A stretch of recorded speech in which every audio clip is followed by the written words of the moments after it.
안녕하세요. 이번 주에 정말 황당하고 이상한 뉴스들이 좀 있었죠? 근데 이게 그냥 웃고 넘길 일이 아니더라고요. 우리 사회가 어떻게 변하고 있는지를 보여주는 신호 같은 거랄까요? 대체 무슨 일들인지 지금부터 같이 한번 파헤쳐 보겠습니다.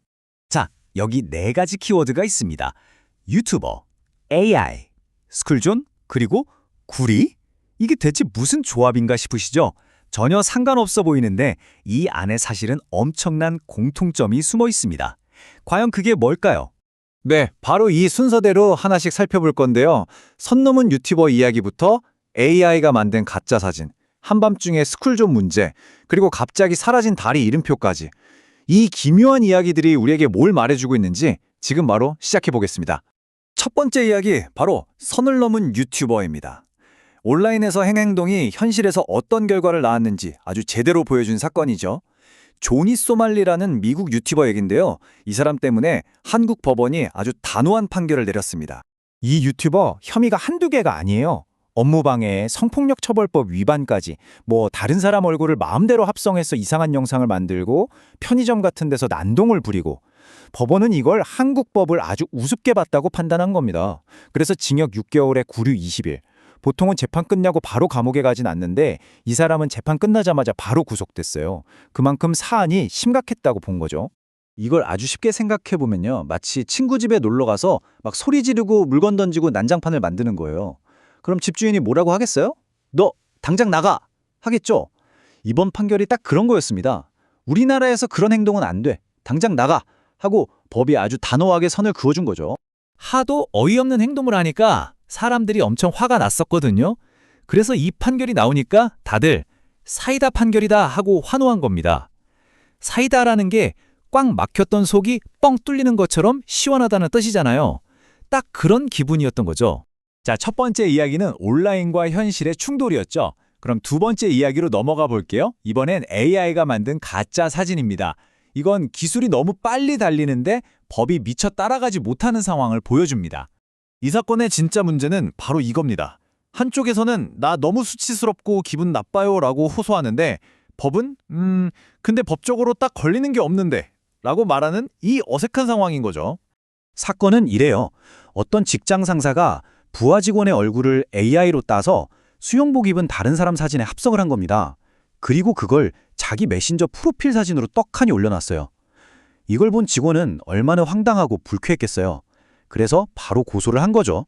그런데 결과가 정말 뜻밖이었어요. 경찰이 혐의 없음, 즉 처벌할 수 없다고 결론 내린 겁니다. 왜냐?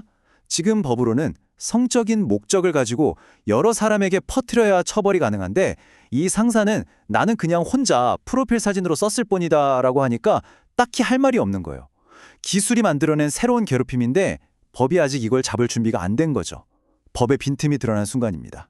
이 상황 비유하자면 이렇습니다. 학교 규칙에 복도에서 뛰지 마세요는 있는데 복도에서 물구나무 서서 걷지 마세요라는 규칙은 없는 거예요. 어떤 학생이 물구나무 서서 다니면 선생님이 혼내기는 해야겠는데 딱 맞는 규칙이 없어서 애매한 거죠. 지금 AI 기술과 우리 법의 관계가 딱 이렇습니다. 자, 이번엔 우리 일상과 아주 밀접한 이야기입니다. 운전하시는 분들이라면 매일 신경 쓰는 거죠. 바로 한밤중의 스쿨존 문제입니다. 규칙이 과연 언제나 합리적일까? 하는 질문을 던지는 사건입니다. 숫자 30. 운전대 잡는 분들은 이 숫자는 봐도 바로 아시죠? 네, 맞습니다. 스쿨존 어린이 보호구역에서의 제한 속도죠. 아이들의 안전을 위해서라면 당연히 지켜야 하는 아주 중요한 규칙입니다. 그런데 얼마 전에 대통령이 이런 말을 했어요. 아이들이 다 집에 가서 자고 있는 깊은 밤이나 새벽에도 무조건 시속 30km를 지키라고 하는 건 좀 불합리하지 않나? 하고 문제를 제기한 겁니다. 이것도 비유를 한번 들어볼까요? 도서관이 문을 닫은 새벽 3시예요. 안에는 아무도 없는데 입구에는 여전히 쉿! 조용히 해주세요 라는 팻말이 켜져 있는 거죠. 규칙은 있는데 그 규칙이 필요한 상황이 아닌 거예요.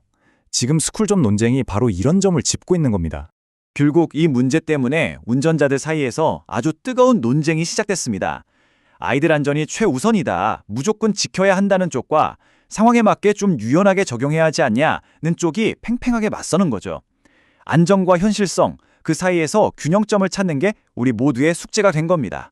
자, 이제 마지막 네 번째 이야기입니다. 이건 앞의 이야기들보다 훨씬 더 기묘하고 좀 황당하기까지 합니다. 사라진 다리 이름표에 대한 건데요. 이게 어떻게 국제시장 문제랑 연결되는지 한번 보시죠. 어느 날부터인가 전국의 다리들에서 이상한 일이 벌어집니다. 다리 이름이 적혀 있는 그 커다랗고 묵직한 이름표가 밤사이에 감쪽같이 사라지는 거예요. 한두 개가 아닙니다. 전국적으로 도난당한 이름표가 무려 400개가 넘는다고 해요. 근데 이 이름표 그냥 플라스틱이 아니라 값비싼 구리로 만들어진 거였거든요. 자, 범인은 바로 여기에 있었습니다. 이 그래프로 보시면 딱 보이죠? 전 세계적으로 구리 가격이 마치소수니까 신기하게도 다리 이름표 도난 사건도 똑같이 따라서 급증하는 거예요. 네, 돈 때문에 훔쳐간 거죠. 이것도 쉬운 비유를 들어볼게요. 만약에 고철 가격이 엄청나게 올랐다고 생각해 보세요.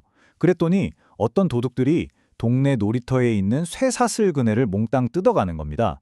그네를 타려고요? 아니죠. 그 쇠사슬을 녹여서 고물상에 팔면 돈이 되니까요. 다리 이름표 도난 사건이 바로 이런 거였습니다. 자, 이렇게 유튜버, AI, 스쿨존, 다리 이름표까지 정말 제각각인 네 가지 이야기를 살펴봤는데요. 그래서 이 황당한 이야기들이 우리랑 무슨 상관이냐고요? 이게 왜 중요할까요? 이 네 가지 이야기는 결국 우리에게 아주 중요한 질문들을 던지고 있습니다. 온라인 행동의 책임은 어디까지 물어야 할까? AI 같은 신기술을 법이 어떻게 따라잡아야 할까? 안전규칙은 무조건 엄격하기만 하면 다일까? 그리고 저 멀리 세계 경제가 어떻게 우리 동네에 영향을 미칠까? 하는 질문들이죠. 결국 이 모든 건 세상이 너무 빨리 변하는데 우리의 규칙과 생각이 그 속도를 따라가지 못해서 생기는 충돌에 대한 이야기입니다. 어떻게 보면 오늘 살펴본 이 기묘한 뉴스들은 그냥 웃고 넘길 해프닝이 아니라 우리 사회에 보내는 중요한 신호일지도 모릅니다. 세상이 이렇게 바뀌고 있으니 우리도 새로운 규칙을 만들어야 해 라는 신호요. 과연 오늘의 이 이상한 뉴스들이 내일의 더 나은 규칙을 만드는 첫걸음이 될 수 있을까요?